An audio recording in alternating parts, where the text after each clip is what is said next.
Hey guys, it's Nailbiter, and I've got another World of Tanks video here. This is around with the Object 432, the Tier 9 Russian medium tank. It's part of the new line they added to the Object 430, which was the third Tier 10 Russian medium tank that they put into World of Tanks. So I've actually got a couple of replays here that I wanted to show you guys. I'll put them into separate videos, but I'll upload them around the same time, so if you're seeing this video, chances are a second one will be uploaded soon, or if not, has already been uploaded onto my channel.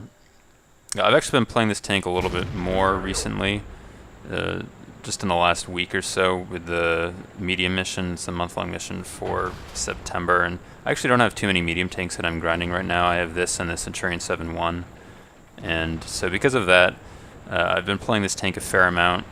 And I got a couple of ace tank rounds, and so I thought I'd post them with a bit of commentary here. I actually had a couple more rounds too that I thought about posting. I may end up putting them up sometime later. We'll see. So this is a round on Himmelsdorf, Tier 9 matchup. It's a pretty good matchup for me. Fairly even teams, I'd say. I might give the slight edge to the enemy team, but generally speaking, fairly even teams. I actually almost never go hill now on this map. I used to, whenever I was in a medium tank, I used to always go hill, but in the last, I don't know, few months I've started to just instead try to support the hill from a sniping position. So when I spawn in the north, I go to this position that you see me in here and try to snipe up like I'm doing. There I get the kill in the 1390, and then I do basically the same thing in the mirror spot on the other side when I spawn in the south.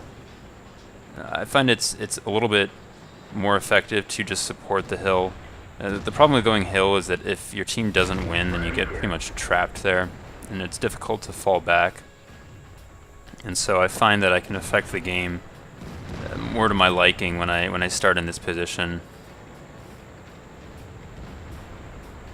So I did get the kill on the 1390. This tortoise crosses out and gets into a bit of an isolated position, and I decide I want to take him out and I'm going to flank him. I saw the ISU-152 was no longer looking down this alley, and so I wasn't afraid to come around this corner kind of exposed, and I get a kill shot there. I also wanted to move up here because I noticed that we were losing the hill, and so I wanted to try to counter push and put some pressure on these guys in the southwest and the enemy team. So not surprisingly, the 432 plays pretty similarly to the T-54. I think really the only two big differences between the tanks are the fact that the 430 has a rear-mounted turret, and it can actually traverse its turret a full 360 degrees. But otherwise, the tanks do play very similarly, I think. Maybe the 430 has a little more trouble at range because it's forced to use the 100mm gun that has a little bit poorer accuracy and aim time. If I had a choice, I would rather use the gun with less pen and better soft stats. But I mean, it's really the differences are fairly insignificant, I'd say. So I noticed that the IS-6 on my team was in trouble, and I kind of went rolling around this corner pretty aggressively. I took a shot on the move on the WZ-120 and kind of got unfortunate that it hit his turret and didn't kill him, but I got lucky that the ISU-152 only tracked me. You do get a lot of enemy tanks that just hit you in the tracks and don't actually damage you. That happens a lot with this tank, particularly if you do a lot of side scraping, which is actually one of the big things I think the 430 does better than the T-54 because of that rear-mounted turret. It makes it a lot easier to just expose a lot less of your side armor and make it really difficult for the enemy to get an effective angle on you.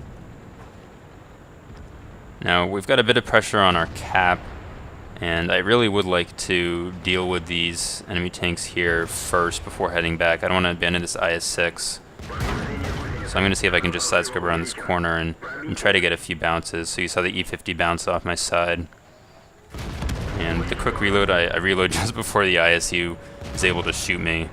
So take out another important kill.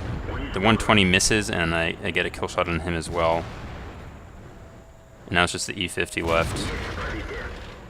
I was trying to sort of keep myself between the enemy tanks and the IS-6, try to keep him alive, because with his 120, the alpha damage that that gun does can be really helpful in a brawl like that. So I was able to do some pretty effective side scraping there, I think, and take out those remaining tanks. Fortunately, our base has held, and it looks like we've managed to clean up a little bit.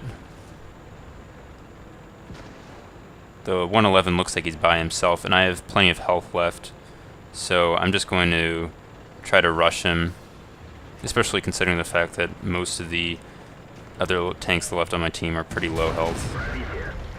So he does pen me there, but I get a nice track shot, and I know I reload before him.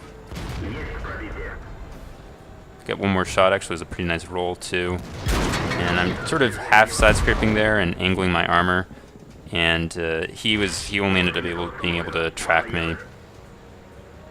He probably rushed his shot a little bit. My guess is he was aiming for the waffle that was behind me, and then at the last second decided to try to shoot me. And now it's just cleanup time, really. This Common is by himself. That Low really hurt his team by staying up on the hill, and he's also still at full health, so they probably could have used his hit points. And now, as long as I'm careful, I should be able to deal with him by myself.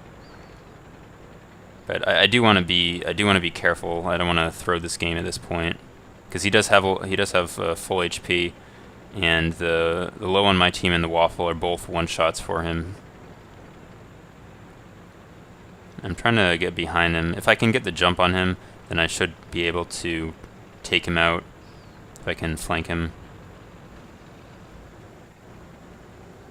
And he decides to spare us the drama and sends himself over the edge there for whatever reason. He did have a legitimate chance. I'm not sure why he decided to do that, but sometimes you can't really explain what people do.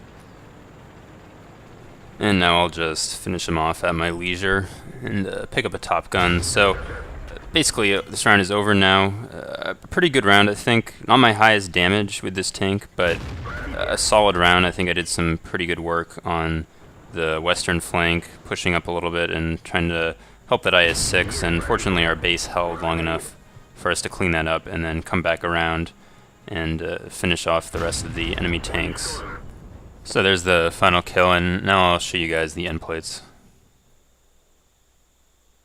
So this was my ace tanker with the 432. I got Top Gun as well, just under 5,000 damage and 1,400 base experience. Actually, the 111 on the other team had a pretty good round. He did more damage than me. Unfortunately, his team didn't provide him with much help. And I actually also had a 2,000 damage blocked by armor. That's pretty typical with the Russian mediums. You do frequently get a few bounces with your armor, and sometimes that can really make all the difference. So I hope you guys enjoyed the video. Thanks for watching, and I'll see you guys later.